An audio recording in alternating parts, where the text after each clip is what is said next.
Let's go to Friday night football between Geelong and Essendon. Although it was 44 points the difference, if you're an Essendon fan, you could be proud of how gritty they were at times in that game. They stayed close. The young guys really showed some fight, but Geelong were just ultimately too good at home. I mean, Essendon haven't won there since 1990, and that really wasn't going to change on Friday night. But there were a couple of things for Geelong, not just relying on the Jezzers, and Danger wasn't playing out there either. There were some young guys that looked really, really promising once again. Yeah, I think Connor O'Sullivan and Shannon Neale are the two that really stand out from this game. And O'Sullivan had 11 disposals, 10 marks, 7 of those were intercepts, and he was really strong. And their backline stood up in this game. I know you probably think, well, they were coming up against Essendon, what's their attacking prowess? But as you said, Xander, they pushed them. They pushed them all the way to the end. They got within, I think, about 20 points at one point in this game. And we just saw O'Sullivan and his ability to defend, to take intercept marks, and then Shannon Neale as well. He had 7 disposals, 5 marks and 3 goals, all in the first term. So he got the game started with a bang. But they're players that you can start to rely on for either their forward line and their back line, and they're players that you might not think are the ones that are really going to shine within the superstars that they have there. But I was nothing but impressed by those two players, and have been nothing but impressed by Connor O'Sullivan for most of this season now. He's really becoming an important part of the Geelong's system as a defensive unit. Big talking point out of this game was the Dylan Shield MRO incident and the subsequent tribunal hearing that he'll face. And this will be a landmark hearing for a number of reasons. I don't think a player has ever been cited for injuring his own player, as Shield has been, because he pushed Mark O'Connor into that contest, then injuring Lamont Lual. Lual came back on. He was eventually tactically subbed. He only had 3 touches for the game.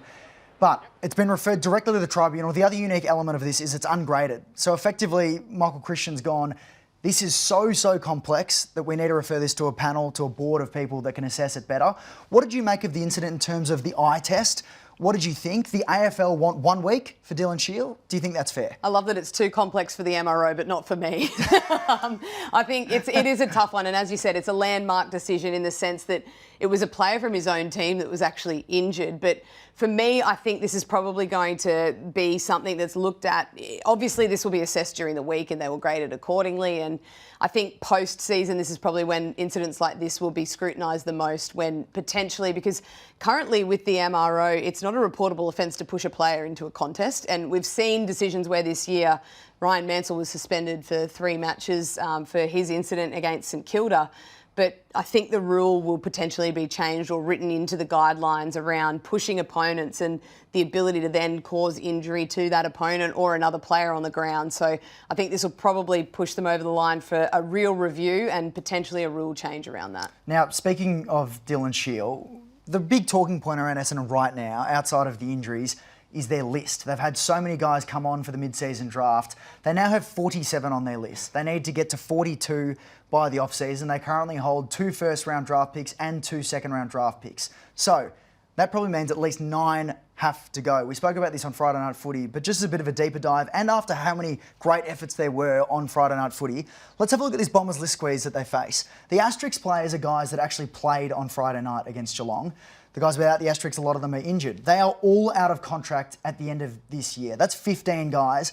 9 of them at least have to go. When you look at this, you've got to wonder, who are the surviving 6? And that's what Bombers fans are going to wonder as they go through the rest of this season, the last 2 games. And it's an entirely unique scenario because there's 9 guys out there who are actually fighting for their job every single week now for the last 2 weeks.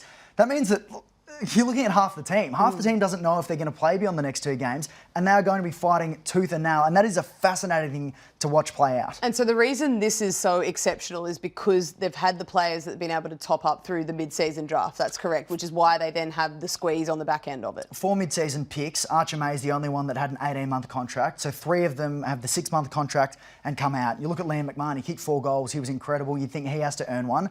When you look at this list, are there any that sort of stand out to you? You have guys that are experienced like Dylan Shield, you've got Jaden Laverty, Sam Draper probably goes to Brisbane. Are there any that you look at in particular and go, wow, I've been impressed by them? Well, I think McMahon is probably the most current one. His performance on Friday night was a standout, obviously, the 4 goals. And I think it creates an interesting last couple of rounds. They obviously have 3 games to play with the extra game against Gold Coast. So those guys have a big opportunity to try and put their hand up and say that they deserve a contract and a spot on a shrinking list next year.